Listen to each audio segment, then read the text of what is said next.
देश की सुरक्षा, देश की पहचान और देश की डेमोग्राफी, अब इन तीनों को लेकर अमित शाह, मोदी सरकार बहुत एक्टिव हैं।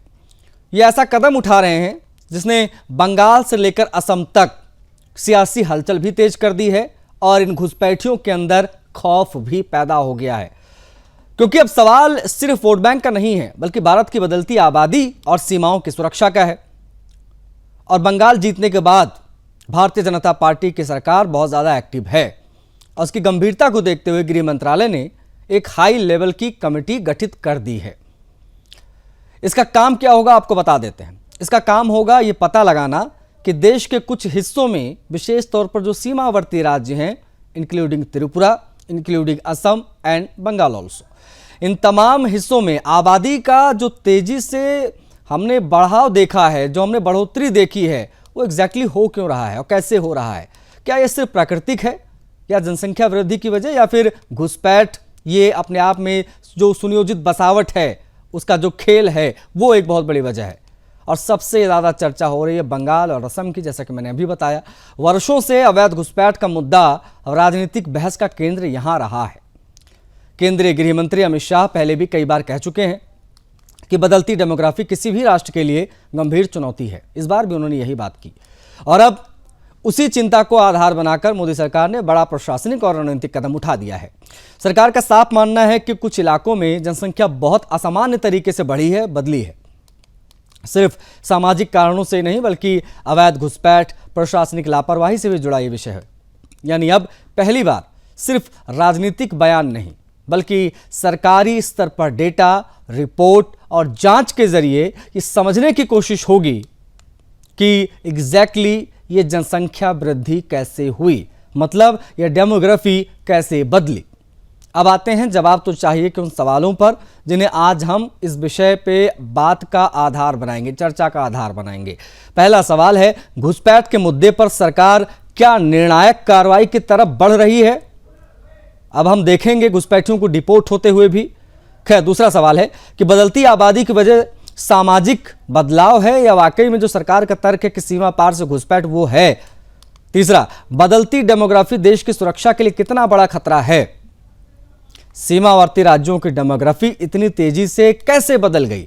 आज इन तमाम सवालों का आधार बनाएंगे। खैर देखिए, कमेटी गठित करने के बाद गृह मंत्री अमित शाह ने एक्स पर एक पोस्ट किया।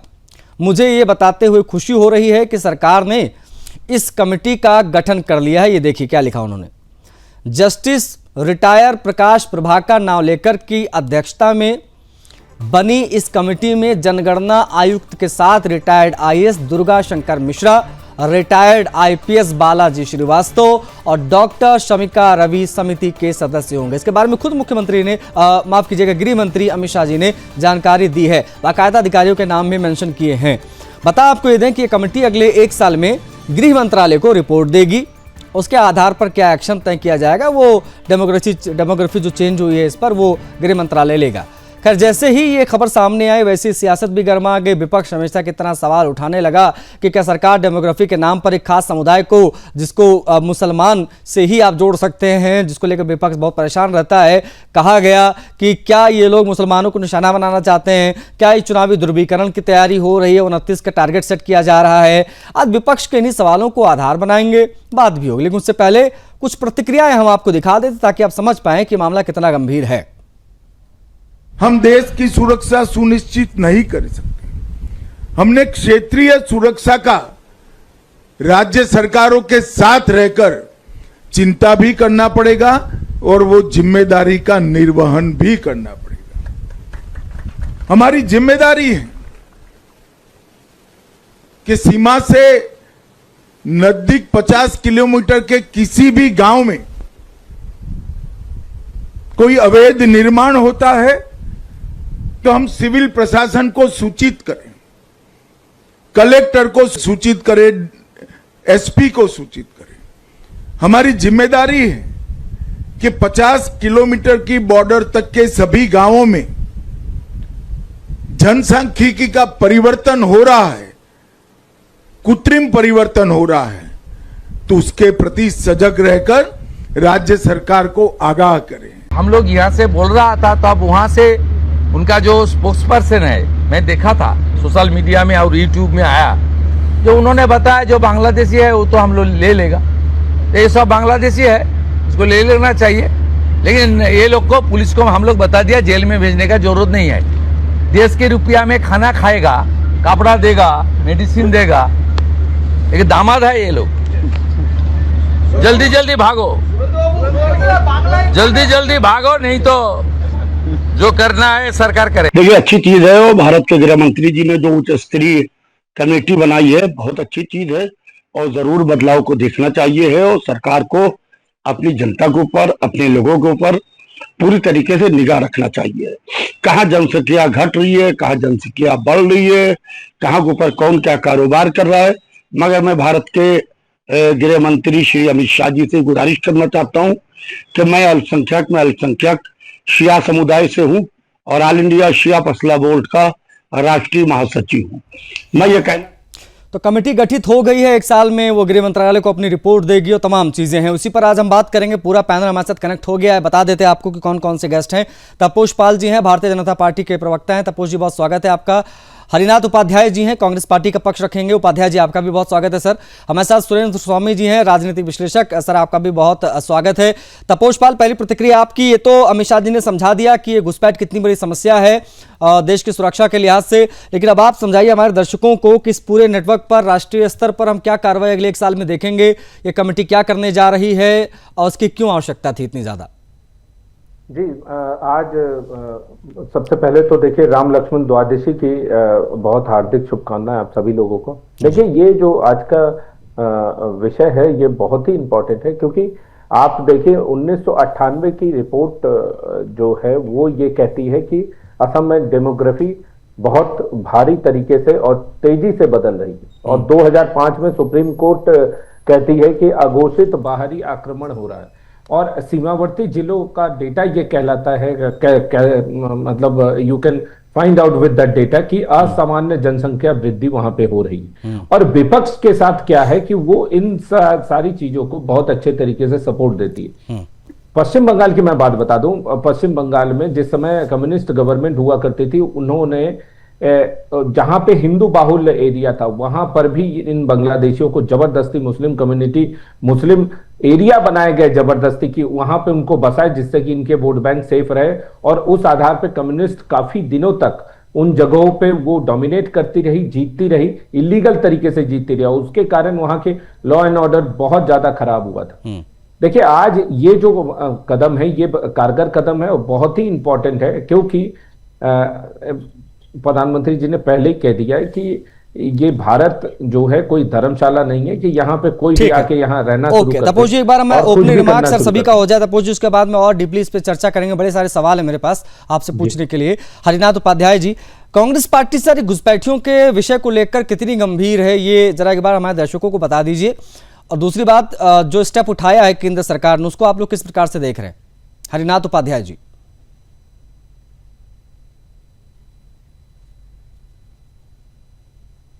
हरिनाथ जी, मेरी आवाज मिल रही सर आपको? भैया पीसीआर एक बार देखिएगा। हरिनाथ उपाध्याय जी तक आवाज नहीं जा रही है। अगर इंटरनेट साथ देने की, हाँ सर, आपका कुछ नेट इश्यू है। बिहार में जब चुनाव होता है तो भी जी, हाँ, अब आपकी आवाज आने लगी सर। आ रही आवाज। कंटिन्यू। जी हाँ, आशीष जी, जब बिहार में चुनाव होता है तो वहां घुसपैठिए आ जाते हैं, वही बंगाल में होता है तो वहां घुसपैठिए चले जाते हैं, आसाम में होता है वहां घुसपैठिए, उत्तर प्रदेश में होने वाले तो वहां घुसपैठिए, जबकि एक घुसपैठिए पकड़े नहीं जाते हैं, न इन्होंने वापस किया कभी। बांग्लादेश बॉर्डर में आप चले जाइए सर, बांग्लादेश बॉर्डर में। तपोष जी, पहले उनको ओपनिंग रिमार्क में नहीं, उनको पहले बात पूरी कर लेने दीजिए, फिर आपको अवसर दूंगा सर। आशीष हाँ, जी, हरिनाथ जी। आशीष जी, 2012 जब चुनाव 14 के पहले 10 साल में 90,000 डॉक्टर मनमोहन सिंह की सरकार ने बांग्लादेशियों को वापस भेजा। आज 12-13 साल इनको हो गया, 10 लाख तक भी नहीं भेज पाए। संख्या बता दें कितना घुसपैठिए वापस किए, और 12,000 में घुसपैठिए आए। 12 साल बहुत होता है, 12 साल एक घुसपैठिए आए तो इनकी नाकामी है। गृह मंत्रालय की नाकामी है। क्या आप घुसपैठियों को बुला के अपने राजनीतिक एजेंडे को सेट करने के लिए क्या? Got it. अब जो कमेटी गठित हुई है हरिनाथ जी, जो कमेटी गठित की है केंद्र सरकार ने घुसपैठियों को डिटेक्ट करने के लिए, उस पर दो शब्द कह दीजिए, फिर मैं सुरेंद्र स्वामी सर की तरफ बढ़ूंगा। नहीं, देखिए आशीष जी, यहाँ कमेटियां सब गठित होती है भारतीय जनता पार्टी के एजेंडे के मुताबिक। ये 2029 का चुनाव है। हाँ। अब SIR हो गया, SIR से सरकार बनवा लिए। घुसपैठिए एक मुद्दा भी काफी चल गया है। अब ये जो है निकालेंगे 2029 के चुनाव में कि ये घुसपैठिए घुस रहे हैं, डेमोग्राफी खराब कर रहे हैं, जबकि 12-13 साल उसमें 15 साल हो जाएगा। 15 साल में इन्होंने क्या किया? कौन सी कमेटी? ठीक है, हम करेंगे, हम इस पर और बात करेंगे हरिनाथ जी, हम इस पर और चर्चा करेंगे। सुरेंद्र स्वामी सर, आने वाले समय में भारत की आंतरिक सुरक्षा के लिहाज से अगर हम देखें तो ये घुसपैठिए कितना इसको प्रभावित करेंगे? एक चीज, केंद्र सरकार के इस स्टेप को आप किस प्रकार से देख रहे हैं और कांग्रेस पार्टी की गंभीरता इस विषय को लेकर कितनी है, उसको आप किस प्रकार से देख रहे हैं? तीनों चीजों पर आपका जवाब चाहूंगा। सुरेंद्र स्वामी सर। देखिए आशीष जी, एक कहावत है, जब जागो तब सवेरा। जी। कम से कम अब भारतीय जनता पार्टी की केंद्रीय सरकार एक्शन मोड में है डेमोग्राफिक चेंज को लेकर। जी। पिछले वर्ष 15 अगस्त को मोदी जी ने ये घोषणा की थी कि हम एक इसके लिए कमीशन बनाएंगे, डेमोग्राफी कमीशन, जो ये जांच करेगा। इस डेमोग्राफी चेंज में दो हिस्से हैं। एक हिस्सा है घुसपैठियों का, जो एक बड़ा हिस्सा है जी, लेकिन इसके अलावा एक दूसरा हिस्सा भी है, और वो हिस्सा है मुस्लिम पॉपुलेशन का स्ट्रेटेजिक लोकेशन पे, बॉर्डर्स पे दूसरे राज्यों से मूवमेंट। ठीक। जैसे जम्मू में कभी इतने मुसलमान नहीं, वो सब घुसपैठिए भी नहीं है, वो सब श्रीनगर से मूव कर गए जम्मू के बॉर्डर्स पे, आर्मी कैंटोनमेंट के पास। आप अगर हिंदुस्तान में कहीं भी जाएंगे, चाहे आप बंगाल में जाइए, तपोज जी आप बैठे हुए हैं, चाहे आप राजस्थान में जाइए, 4 जगह है जहां ये मूव करते हैं। एक बॉर्डर पे, हमेशा बॉर्डर के अलोंग साइड ये मूवमेंट करें, वहीं पे जाके सेटल होंगे, बॉर्डर स्टेट में जाकर के बॉर्डर के आसपास सेटल। दूसरे, ये हमेशा स्ट्रेटेजिक लोकेशन जो डिफेंस की से या आंतरिक सुरक्षा की दृष्टि से उसी के आसपास मिलेंगे। जी। तीसरा, ये जितने भी आपके धार्मिक स्थल हैं, चाहे वो दुर्गा का मंदिर हो, काली का मंदिर हो, शिव जी का मंदिर हो, राम का हो, कृष्ण का हो, कहीं हो, चाहे वो महाकाल हो, जहां पर भी आपके, जहां आप पूजा करते हैं, पाठ करते हैं, जहां पे ये लोग हैं, ये वहीं पर मूवमेंट करें, वहीं पे जाके बसे। और चौथा, इनकी टेंडेंसी होती है कि गांव में नहीं जाते, क्योंकि वहां ये पकड़ में आ जाते हैं, तो ये जनरली या तो जंगलों में सेटल करेंगे, पहाड़ों में, और या फिर बस्तियों में, शहर की बस्तियों के आउटस्कर्ट्स में से एंट्री लेंगे। जी। और इनका बहुत सिंपल एजेंडा है, जो एजेंडा सबको मालूम है कि किस तरह से यहाँ आबादी बढ़ानी है। इनके सब तकरीरें, तहरीरें, सब में सबको मालूम है। तो इस मुद्दे पर बहुत पहले ही कार्रवाई की जानी चाहिए थी, लेकिन चलिए, हम तो ये मानते हैं कि देर से ही सही, अब ये शुरू हुआ, ये कमेटी बनी है, ये कमेटी इन विषयों की जांच करेगी। ठीक है सर। और जांच करने के बाद वो बताएगी कि भाई यहाँ से अब इसकी डेमोग्राफी को कैसे ठीक किया जाए, यहाँ कैसे बैलेंस किया जाए, जो घुसपैठिए हैं उनको निकालने का क्या SOP हो, स्टैंडर्ड ऑपरेटिंग प्रोसीजर, क्या प्रोटोकॉल हो, और किस तरह से हो, इस बात पर अपनी देगी कमेटी। ठीक। इसमें मैं ये भी कहना चाहता हूँ कि वक्त वक्त पर मुस्लिम लीडर्स हमेशा फर्टिलिटी रेशियो की बात करते रहे, और वो लोगों को गुमराह करते हैं, ये कहते कि भाई जो हिंदू महिलाएं हैं और मुस्लिम महिलाएं हैं, उनका फर्टिलिटी रेशो में बहुत अंतर नहीं है। ठीक है सर। लेकिन वो ये नहीं बताते हैं कि हिंदू महिला का अगर 2 फर्टिलिटी रेशो है तो उस परिवार में 2 ही बच्चे हैं, लेकिन अगर मुस्लिम महिला का फर्टिलिटी रेशो 2 है तो उस परिवार में 8 बच्चे हैं, वो ये नहीं बताते हैं। तो मैं ये चाहूंगा कि ये कमेटी और आप भी इस बात को उठाएं, और आपके तो जो एग्जीक्यूटिव डायरेक्टर हैं वो खुद सुरेश चौहान जी के इसको मुद्दे को उठाते रहे हैं जी, कि हर घर में कितने बच्चे हैं वो रेशियो लेना चाहिए। एक औरत को कितने बच्चे हो रहे हैं वो इसका मापदंड नहीं हो सकता, और तब आपको समझ में आएगा कि मुस्लिम की आबादी घुसपैठ के अलावा और दूसरे भी क्या कारण है जिसकी वजह से इतनी ओके। तेजी से बढ़ी। ठीक है, अब इन्होंने सरकार ने इसमें कानून भी बनाए, मैं आ रहा हूँ आपको मालूम हो। मैं आ रहा हूँ सर। अब इस पर तपोष पाल जी से भी बात करना चाहेंगे। तपोष पाल जी, जब कांग्रेस पार्टी के प्रवक्ता हरिनाथ जी बोल रहे थे तो आप बीच में कुछ कहना चाह रहे थे, बड़े एक्साइटेड थे आप अपना जवाब देने के लिए, क्या थी वो बात? अपनी बात रख लीजिए। और साथ साथ में कांग्रेस पार्टी जो आरोप लगाती है कि ये सिर्फ और सिर्फ आपका पॉलिटिकल एजेंडा है, नथिंग एल्स, क्योंकि आपके पास फैक्ट्स नहीं है, आंकड़े नहीं हैं। वो आंकड़े देते हैं कि जब मनमोहन जी मुख्यमंत्री थे, स्वर्गीय मनमोहन जी, तो उस समय कितने घुसपैठियों को उन्होंने बाहर भेजा। आप डेटा क्यों नहीं देते? डेटा पे बात आप लोग क्यों नहीं करते? नाकामी है आप लोगों की कि देश में इन 14 सालों में इतने ज्यादा घुसपैठिए आ गए। देखिए, एक चीज बता दूं मैं, जिनको भी डाउट हो रहा है कि बांग्लादेशी हैं कि नहीं, ये शगुफा है और उनको देखना है कि सही में घुसपैठी कैसे दिखते हैं, तो देखिए मुर्शिदाबाद मेरा गांव पड़ता है और वहां पर हिंदुओं की बड़ी संख्या थी और आज की डेट में हिंदू वहां अल्पसंख्यक हो गए हैं। कहां से आए हैं ये सब? आज वहां पे डिटेंशन रूम बनाए गए हैं। वहां के काफी पुराना एक हवेली है, उसको डिटेंशन रूम बनाया गया। वहां पे लोगों को रखा गया है जो बांग्लादेश जा रहे हैं बॉर्डर क्रॉस करके। आपको अगर मिलना है तो आप मुर्शिदाबाद की ट्रेन लीजिए या फ्लाइट लीजिए कोलकाता तक की, उसके बाद ट्रेन से जाइए, आप उनसे मिल के आइए। वहां पे जो आज मैं कई न्यूज चैनल्स में और बांग्ला न्यूज चैनल तो पटे पड़े हैं इससे, वहां पे लोगों से ये पूछा जा रहा है कि अभी तक आप कहां तक हैं? फलाने जगह थे। और क्या आप वोट डालते थे क्या? हाँ, हमेशा हम वोट डालते थे, हम किसी न किसी को वोट डालते ही रहे हैं हम जब से यहाँ आए हैं, क्योंकि उसी के लिए हमें बुलाया गया था। तीसरी चीज, उनका जो है वो क्यों वापस जा रहे हैं? कह रहे हैं हमारा अब जो है एसआईआर में नाम कट गया है और 2002 की लिस्ट में नहीं था, हमको हियरिंग के लिए बुलाया गया, उसके बाद वोटर लिस्ट से मेरा नाम कट गया है। अब यहां से हमें जाना होगा क्योंकि जिनका जिनका नाम कट गया है उनको जाना है। इस तरीके से उनको इंफॉर्मेशन मिला है। अब बात भी सही है भाई, ये जो है टीएमसी गवर्नमेंट, वो मैंने आपको जिस समय वहां पे इलेक्शन हो रहा था तो ममता बनर्जी ने पूछा था अपने ही उसमें पब्लिक मीटिंग में कि भाई यहाँ पे कौन कौन है, किसका नाम कट गया है एसआईआर में बताओ, तो करीब 90% लोगों ने हाथ खड़ा कर दिया। तो ममता बनर्जी खुद कह रही थी फिर वोट कौन डालेगा यहाँ पे?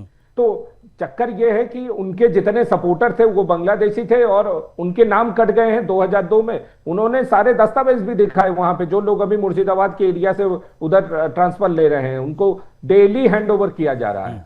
तो सारे के सारे निकलेंगे। अब आपको अगर देखने का शौक है, जो लोग यहाँ टीवी में बैठ के कहते हैं कहाँ है बांग्लादेशी, तो भाई जाके वहां देख सकते हैं साक्षात रूप से। अगर जाना चाहें आप घूम के भी आ सकते हैं उन्हीं के साथ, क्योंकि बॉर्डर अभी खुला हुआ है। अभी कुछ दिनों में फेंसिंग लग जाएगी, उसके बाद ना आप जा पाएंगे ना आपके भाई बंधु वहां से आ पाएंगे। नहीं तो वो क्यों जाएंगे भाई? हरिनाथ उपाध्याय जी क्यों जाएंगे? शौक है ना, उनको डाउट है कि मतलब ऐसा हो रहा है कि नहीं, क्या है नहीं है। ठीक है, ओके।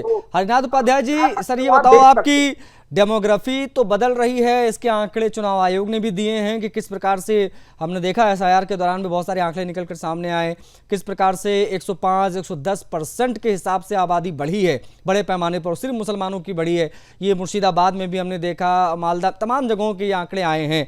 अब ऐसे में डेमोग्राफी पर अगर सवाल उठाए जा रहे हैं, इसको एक गंभीर चिंता के तरीके से देखा जा रहा है राष्ट्रीय सुरक्षा का हवाला देकर, तो ये गलत कैसे हुआ सर? देखिए आशीष जी, कृत्रिम डेमोग्राफी चेंज करने के तो ये माहिर है। आसाम में किस तरह से विधानसभाओं के क्षेत्र इन्होंने बदल दिए अपने हिसाब से, अपने वोटरों के हिसाब से। आप बताइए, आपने पूछा आंकड़े देने के लिए, तो इन्होंने 12 साल में बताया नहीं कितने बांग्लादेशियों को वापस किया घुसपैठिए। हमने तो 90,000 लगभग बता दिया, रिकॉर्ड है, इसको हम भेज भी सकते हैं जब ये मांगेंगे। तो 10,000 तक भी संख्या नहीं पहुंचा पाए कि कितने हमने।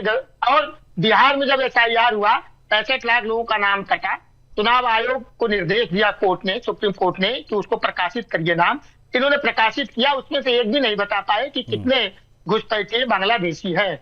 आप बताइए, इस घुसपैठियों की समस्या को लेकर 71 में हमने युद्ध लड़ा पाकिस्तान से।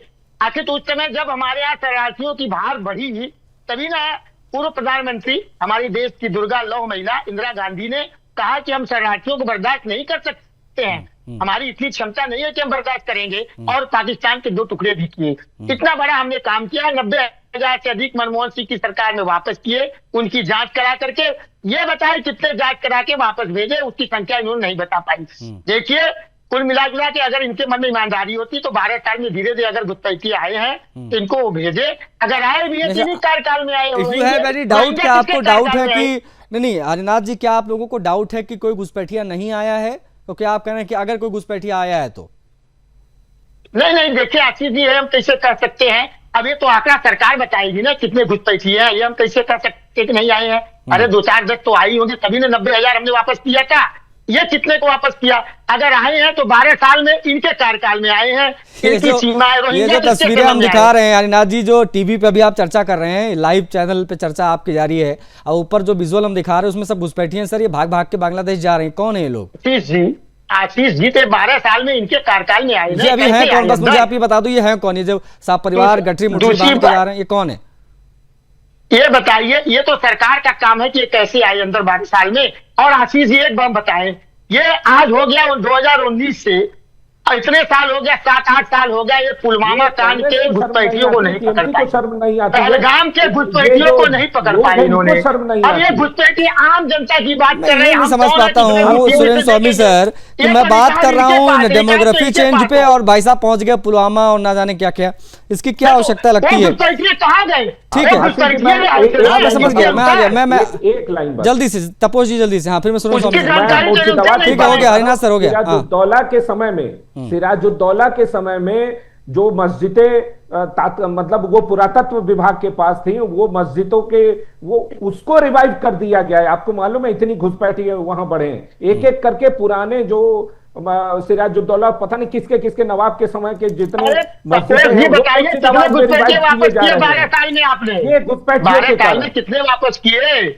हमारा रिकॉर्ड अच्छा है, हमने 90,000 चलिए आपने आपको गिनती बता के जाएंगे क्या यहाँ से? ठीक है सुरेंद्र स्वामी सर, सुरेंद्र स्वामी सर, क्या ये संभव है बाय एनी चांस कि सीमावर्ती राज्यों में जनसंख्या बदलाव के पीछे की वजह सिर्फ और सिर्फ सामाजिक कारण हो सकते हैं, या वाकई में बड़े पैमाने पर घुसपैठ इन बिटवीन हुआ है? और कांग्रेस पार्टी के इन जवाबों को आप किस प्रकार से देखते हैं, जरा वो बताइएगा, क्योंकि बात मैं डेमोग्राफी की कर रहा हूं और हरिनाथ जी पहुंच गए पुलवामा। क्या कंपैरिजन किया जाए इन दोनों को? पुलवामा कांड तो घुसपैठियों को वजह से हुआ ना। ठीक है सर, वो टेररिस्ट हैं, वो आतंकवादी हैं। कहां से आया कुछ पता नहीं चला। ठीक है सर, अमित शाह जी का काम है, वो तो कर नहीं पाए। ठीक है सर, ओके, मैं इस पर बात करूंगा। हाँ सुरेंद्र स्वामी सर, सिर्फ बॉर्डर स्टेट में नहीं, पूरे देश में डेमोग्राफी चेंज हुई है। बिल्कुल, क्योंकि सब जगह से आवाज नहीं उठती, आपको उतना मालूम नहीं होता। इवन दिल्ली में ऐसी कॉलोनीज है जहाँ पुलिस की जाने की हिम्मत नहीं है। खुद अमित शाह की नाक के नीचे उनकी पुलिस नहीं जा सकती उन कॉलोनीज में। शाहीन बाग में अकेला पुलिसमैन जाके पेट्रोलिंग नहीं कर सकता, ये हालत है। तो ये सब जगह चेंज हुई है, लेकिन उसका एक पैटर्न था। हमारा ये कहना है, जैसे इन्होंने कहा उपाध्याय जी ने कि इनकी दुर्गा इंदिरा गांधी ने जो है बंगाल के पाकिस्तान के 2 हिस्से कर दिए कि हम शरणार्थी बर्दाश्त नहीं कर सकते। तो जब 2 हिस्से हो गए तो 71 मार्च तक आए हुए बांग्लादेशियों मुसलमानों को क्यों रखा भारत में?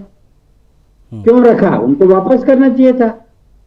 करोड़ों की संख्या में बांग्लादेश से भाग के जो मुसलमान बंगाल में आए, आसाम में आए, क्यों ये कानून बनाया कि 71 मार्च तक जो आगे सो आगे? अगर इतनी उनको चिढ़ थी, लड़ाई तो खत्म हो चुकी थी। तो ये सब बातें बेकार की है इन्होंने इंटेंशनली। कांग्रेस का तो ये जिहाद, ये पार्टी तो जो है ना, इनके जो लीडर्स हैं, मैंने बहुत पहले भी कहा है, दोबारा कहूंगा तो ये नाराज हो जाएंगे कि ये जो है बाबर के वंशज हैं। इनकी जो हाईकमांड है ना, वो बाबर के वंशज है। सारे के सारे इंदिरा गांधी से लेके राहुल गांधी, प्रियंका गांधी तक अफगानिस्तान जाकर बाबर की मजार पे फातिया पढ़ के आए हुए लोग हैं। ये डॉक्यूमेंटेड है, रिकॉर्ड में है, सब जगह है। अब उपाध्याय जी, पंडित जी, आप ये इनको बचाना है करके, राहुल गांधी को भी हिंदी बता देंगे। पाकिस्तान में अरे आपसे जो बताइए ना, आप इधर उधर क्यों यार? उपाध्याय जी, आप विषय पे रहिए ना। आप जब गलत बोल रहे हैं, कौन किसका वंशज है? आप सर्टिफिकेट दे रहे हैं, जिन्ना के मजार पर कौन देते हैं? इन्होंने बांग्लादेश के बॉर्डर पे फेंसिंग नहीं होने दी, इन्होंने एनक्लेव के इशू को सेटल नहीं होने दिया। अरे आप तो 12 साल से हैं, अभी भी आप 12 साल से पहले की बात कर रहे हैं। तो फिर बांग्लादेश जो घुस जाएगा उसको वापस करने के लिए फिर केंद्र सरकार तो राज्य सरकारों से कहती है ना कि आप बताइए, तो ये तो बताएंगे नहीं, ये तो उनको राशन कार्ड देंगे। और इनके जो नेता हैं उन्होंने तो कह ही दिया आसाम में तो कि अब जो है 12 साल एक से खास आसाम में समुदाय क्या और माइनॉरिटी मत सरकार बोलो, है, मुसलमान बोलो। ये तो राजस्थान खुलेआम यहाँ की कह रहे हैं। सरकार है। अरे किस उपाध्याय जी, सरकार थोड़े से दिन में बुलवाएंगे? आपको एमएलए बनना है तो मुसलमान बनना पड़ेगा। कांग्रेस में तो अब आसाम में 19 में से 18 एमएलए मुसलमान नहीं, इसीलिए आप खैर अब वो तो चुनाव एक अलग लड़ने के ट्रैक पे हम नहीं, चले जाएंगे। नहीं, अब ये अपना। चर्चा सर ना अलग ट्रैक पे चली ये जाएगी, तो क्योंकि कांग्रेस ऐसी पार्टी के ऊपर आपको सभी तो वर्गों का आरोप समर्थन लगने है, लगे हैं ये कि हमें कांग्रेस गर्व है। पार्टी खुलकर मुस्लिम तुष्टीकरण आप करने तो लगी कितने है, मुसलमान हैं? खुलकर, क्योंकि आपकी पार्टी वो कितने बदरुद्दीन मुसलमान कौन हैं? नेता है वहां असम का, उसने कह दिया ये मुस्लिम लीग बन चुकी है कांग्रेस पार्टी, मुस्लिम लीग से भी ज्यादा मुस्लिम लीग है। इस प्रकार के आरोप कांग्रेस पार्टी के ऊपर लगने लगे हैं। बीजेपी का ही एजेंडा ना। ये एक अलग इशू हो जाएगा। ठीक है, हम डेमोग्राफी पे ही रहेंगे। तो पाए नहीं। ठीक है अरनाथ जी, मैं मुस्लिम समाज के लोग कांग्रेस के समर्थन ठीक है, दिए। तो इस बेहद महत्वपूर्ण विषय पर हम बात कर रहे हैं। पैनल हमारे साथ मौजूद है, उपाध्याय जी कांग्रेस पार्टी की तरफ से, तपोष पाल जी भारतीय जनता पार्टी की तरफ से, सुरेंद्र स्वामी सर राजनीतिक विश्लेषक हैं। हम तीन लोगों से बात कर रहे हैं। हमारे साथ हरिनाथ उपाध्याय जी जो बने उनसे हम बात करेंगे। हरिनाथ उपाध्याय जी, सबसे पहले तो सर ये स्पष्ट कर दीजिए कि आप लोग अवैध घुसपैठ को देश के लिए खतरा मानते हैं कि नहीं, यही स्पष्ट कर दीजिए, फिर मैं आगे बात करता हूँ। नहीं, अवैध घुसपैठ हर देश के लिए खतरा होता है भैया। अवैध तो नहीं हम मानते हैं कि सही है। अवैध घुसपैठ ये सरकार का काम है कि अवैध लोग आए कैसे, अगर है तो इतने दिन तक रुके कैसे रहे हैं, हम इसकी बात तो नहीं करते हैं। ये तो दिल्ली तो में ये तो सर एक जबरदस्ती ना समझ बच्चा भी बता देगा कि सब राजनीतिक संरक्षण की वजह से बचे रहते हैं। बंगाल में इतने सालों से दीदी की सरकार थी, यही इनका वोट बैंक था, यही इनका वोट बैंक था। असम में कांग्रेस पार्टी का वोट बैंक थे। इस प्रकार के बड़े आरोप लगते हैं। ये तो सारे जो घुसपैठिए सर आए, ये सारे के सारे वोट बैंक बन गए, और जब वोट बैंक बन गए तो उनको राजनीतिक संरक्षण मिल गया। ये सारे आरोप लगते हैं। बताइए, आसाम में 12 साल से तो आपकी सरकार है, बीजेपी की सरकार है, घुसपैठिए कहां से वहां से इतने दिन से रहे, क्यों नहीं भगा दिए अभी तक? ये चलाते रहेंगे। तब राम मंदिर का मुद्दा हो गया, उसमें फेल हो गए। 2024 के चुनाव में 37 सीट पर 40 सीट हम लोग जीते। राम मंदिर मुद्दा नहीं है सर। राम मंदिर मुद्दा कैसे हुआ? राम मंदिर तो हमारी भावना है, हमारी आस्था है। अरे तो मुद्दा क्या हो गया? इसको मुद्दा क्यों बना? नहीं, भावना है, वो हम भी उस भावना हमारी आस्था का विषय है सर वो। कोर्ट के फैसला, लेकिन ये वोट का मुद्दा मानते हैं। तो आप आशीष जी कर रहे थे, ये तो इन्हीं के सब एजेंट हैं लोग। अब वो चुनाव हार गए, वहां पर उतनी सीटें पाए ही नहीं। कहां पे? कांग्रेस पर आरोप लगे थे, खुश हो रहे हैं। आसाम की बात हम कर रहे हैं। अच्छा। बदरुद्दीन तैयब जी की पार्टी कितनी सीट पाई? अच्छा, वो वही बदरुद्दीन की बात करें जिन्होंने आपको मुस्लिम लीग कहा सर? हाँ, ये अभी कह रहे थे ना हाँ। भाई साहब, वो मुस्लिम लीग तो आप बीजेपी के इशारे पर कहा है उन्होंने। अच्छा, ठीक है, अच्छा। जब वो बौखला गए, जब सीट नहीं मिली तो वो जो है वो कह रहे हैं मुस्लिम लीग। अरे असली तो ये लोग हिंदू मुस्लिम, बीजेपी हिंदू मुस्लिम करती है, वो मुस्लिम की बात करके हिंदुओं को ध्रुवीकृत करते हैं। ये सब भारतीय जनता पार्टी हो, चाहे बदरुद्दीन तैयब जी हो, चाहे ओवैसी जी हो, सब इन्हीं के हैं। चर्चा और बंगाल में एक नए निकले हैं जो मस्जिद बनवा रहे थे, बाबरी मस्जिद बनवा रहे थे। तो ये सब इनका का चुनाव का एजेंडा है। अब सर आप देखिए, एजेंडा तो आप लोगों का भी था दीदी को हराने का। वहां पर राहुल गांधी जी गए थे 2-4 दिन के लिए, वो तो दीदी के खिलाफ न जाने क्या क्या बोल के आ गए। वो तो अपने देखिए, दीदी जी के कार्यशैली से वो भी ध्रुवीकरण करती रही, तो उसका भुगतना पड़ेगा परिणाम ना। उसके बाद वो तो हराए गए, वो तो चुनाव आयोग का भी है उसमें साथ, हम लोग को सफलता। सर चुनाव आयोग को तो बिल्कुल ही मत कहिए, क्योंकि आज ही सुप्रीम कोर्ट ने फटकार लगाई है। आज ही सुप्रीम कोर्ट ने बाकायदा फैसला सुनाया है कि एसआईआर प्रक्रिया बिल्कुल सही पारदर्शी है। इस पर सवाल उठाना मुद्दा है, ये चुनाव आयोग का अधिकार है। आप सर्वोच्च अदालत को भी नहीं मानेंगे सर? आशीष जी, नहीं आशीष जी, हमारी बात सुनिए। उसमें जो सुप्रीम कोर्ट ने फैसला दिया 97 से 100 पैराग्राफ, हमारे अभिषेक मनु सिंघवी जी बता रहे थे, उसमें कई ऐसे पॉइंट है जिस पर सुप्रीम कोर्ट ने कहा ये चुनाव आयोग की गलती है, लेकिन उस पर फटकार नहीं लगाई। आधार को इन्होंने शामिल नहीं कर रहे थे सुप्रीम कोर्ट ने, और विपक्षी पार्टियों के प्रयास से स्वयंसेवी संस्थाओं से आधार को माना कि नहीं माना इन्होंने। उसके बाद 65 लाख बिहार में मतदाताओं का प्रकाशन कराना का चुनाव आयोग की गलती थी कि नहीं करा रहे थे, उसको बाद में कराए। तो जो चुनाव आयोग, कैसे आप कह सकते हैं कि चुनाव आयोग ने सब सही काम किया था? वो तो सुप्रीम कोर्ट के कार्य, विपक्षी पार्टियों के प्रयास से, स्वयंसेवी संस्थाओं के प्रयास से सुधारा उन्होंने चुनाव आयोग ने। ठीक है, तो आप चुनाव आयोग को कैसे ठीक है तपोष क्या कहेंगे? सुप्रीम कोर्ट ने कुछ कहा, कुछ नहीं कहा। लेकिन फिर भी मैं बता दूं हरिनाथ जी, कांग्रेस की एक पूर्ण पराजय हुई है। नैतिकता के आधार पर, राजनीतिक आधार पर और संवैधानिक आधार, तीनों आयामों पर कांग्रेस और विपक्ष ध्वस्त हुआ है। आज सुप्रीम कोर्ट ने जो कहा है वो बहुत बड़ी बात सुप्रीम कोर्ट ने कही है, और आपको शर्म आनी चाहिए और पूरे देश से माफी मांगनी चाहिए। फिर भी आप जो है उसको इंडोर्स करने की कोशिश करें, ये दुर्भाग्यपूर्ण है। एक चीज मैं बता दूं जो आज का टॉपिक है, देखिए 4 विशेष बातें के कारण डेमोग्राफिक चेंज की जरूरत है। बांग्लादेश से अवैध घुसपैठ और वहां के मूल निवासी जो है वो उनका अल्पसंख्यक हो जाना, ये सबसे बड़ा मुद्दा रहा है। 65 सालों में हिंदू जो है वो घटे हैं, ये दूसरा पॉइंट है। 7.8% घटे हैं। सीमावर्ती एरिया की मैं बात बता रहा हूं और कुछ पर्टिकुलर एरिया की भी मैं बात बता रहा हूं, और वहां पर मुस्लिम समुदाय 4.25% तक बढ़े हैं। उसमें से आप अगर देख लीजिए तो कटिहार का एरिया है, बिहार के कुछ एरिया है, और भर के जो है पश्चिम बंगाल के एरिया है जी। पश्चिम बंगाल और बिहार के जो सीमावर्ती एरिया है वहां पे असामान्य बढ़ोतरी हुई है, तो इसकी भी जांच होने की बहुत ज्यादा आवश्यकता है। और सुप्रीम कोर्ट ने घुसपैठियों को एक अघोषित बाहरी आक्रमण माना है और इस पे जो है पूरी तरीके से लगाम लगाने की बात कही है। ये जो कमेटी है ये काम क्या करेगी वो मैं बता दूं कि अवैध घुसपैठ की पहचान करेगी। पाकिस्तान, बांग्लादेश, म्यांमार आदि जगहों से आए हुए जो अवैध प्रवासी है उनकी पहचान की जाएगी। सीमावर्ती एरिया में बने हुए अवैध बस्तियों और क्लस्टर उसका पूरी तरीके से सर्वे किया जाएगा। डेमोग्राफिक बदलाव जो हुए हैं उसकी जांच होगी कि किन एरिया में ये अचानक से वृद्धि हुई है। धार्मिक और सामाजिक समूहों की पहचान की जाएगी।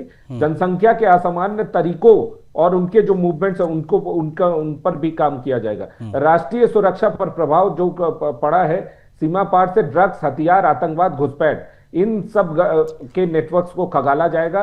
जनजाति और सीमावर्ती एरिया की सुरक्षा, ठीक है, हमने ये दर्शकों को ओपनिंग में बताया है कि क्या क्या चीजें होने जा रही है इस कमेटी के अंतर्गत, लेकिन इन सब सारी चीजों पे काम ठीक है। सुरेंद्र स्वामी सर, ये तो एक लोकतांत्रिक चिंता का विषय है, डेमोग्राफी वाला जो विषय है, लेकिन उसको इस प्रकार से क्यों कांग्रेस पार्टी की तरफ से पोर्ट्रे किया जा रहा है कि ये सांप्रदायिक राजनीति का हिस्सा है?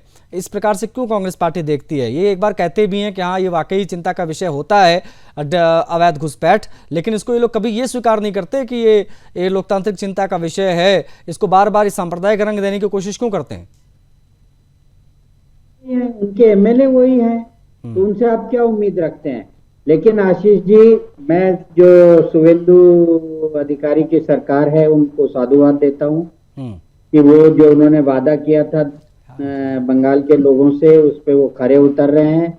वो घुसपैठियों के खिलाफ एक्शन ले रहे हैं, कानून के हिसाब से एक्शन ले रहे हैं और एक्शन लेते हुए दिख रहे हैं। और मैं गृह मंत्री जी का भी कहूंगा कि कमेटी तो जब आएगी, रिपोर्ट जब देगी, लेकिन इन्होंने आप उस बात को मिस कर गए कि बॉर्डर से 10 किलोमीटर अंदर तक जो भी अवैध स्ट्रक्चर होगा और घुसपैठिए होंगे, उनकी अवैध स्ट्रक्चर को क्लीन किया जाएगा और उन लोगों को वहां से निकाल करके डिपोर्ट किया जाएगा। ये जो बात उन्होंने कही है ये बहुत बड़ी बात है। आप नेपाल बॉर्डर पे चले जाइए, वहां देखिए पूरे का पूरा नेपाल बॉर्डर पे इन्होंने कब्जा कर लिया है। बॉर्डर अलोंग द बॉर्डर, वहां मस्जिदें, गुरुद्वारे, ये वो सॉरी मदरसे, ये सब बना के छोड़ दिए हैं। तो ये अगर कदम सरकार उठा लेती है पूरी ताकत के साथ जी कि सारे बॉर्डर एरियाज के 10 किलोमीटर में ये इनको भगा देंगे, तो देश की आंतरिक सुरक्षा के लिए ये एक बहुत बड़ा कदम होगा और हम इसके लिए साधुवाद देते हैं। और शुभेंदु जी को तो लोग रोज देखते हैं, रोज प्रसन्न होते हैं। हम लोग भी गार्डन में भी घूमने जाते हैं तो तपोष जी को बताइए, सब लोग उन्हीं की चर्चा करते हैं, तारीफ करते हैं कि इतना जम के वो लोग काम कर रहे हैं। रोज उनकी न्यूज लोग सुनना चाहते हैं। तो ये सरकार अब एक्शन मोड में है और ये सबसे अच्छी बात है कि जो सरकारें इनको पनाह दे रही थी और बंगाल के अब तो सर ये भी हो गया ना, अब तो खुलकर, सही कहा आपने, अब तो जो सरकारें पनाह दे रही थी उसका टाइम चला गया। अब तो हर तरफ भारतीय जनता पार्टी आ गई है। एक झारखंड को हटा दिया जाए तो बाकी लगभग सभी राज्यों में उस तरफ जो है भारतीय जनता पार्टी की सरकार है, इंक्लूडिंग त्रिपुरा, असम, पश्चिम बंगाल, जो अपने आप में बहुत महत्वपूर्ण सीमावर्ती राज्य है। ठीक है, समय दिया आपने सर। सुरेंद्र स्वामी सर, बहुत आभार आपका। तपोष पाल जी जुड़े, तपोष पाल जी आपका भी बहुत आभार। और हरिनाथ उपाध्याय जी हमारे साथ जुड़े, कांग्रेस पार्टी के प्रवक्ता, आप सभी का बहुत आभार। गृह मंत्रालय ने यानी अमित शाह जी ने एक हाई लेवल कमेटी जो है सरकार ने गठित कर दी है। इसका यही काम होगा पता लगाना देश के कुछ हिस्सों में आबादी जो तेजी से बढ़ी है उसके पीछे क्या प्राकृतिक जनसंख्या वृद्धि है या फिर वाकई में बड़े पैमाने पर अवैध घुसपैठ हुआ है, ये सुनियोजित बसावट है, क्या इन तमाम सवालों के जवाब ये कमेटी तलाशेगी, सरकार के सामने रिपोर्ट देगी, उसके बाद में एक्शन शुरू होगा इन तमाम घुसपैठियों को डिपोर्ट करने का। इस चर्चा में इतना ही, मुझे आज्ञा दीजिए। जय हिंद।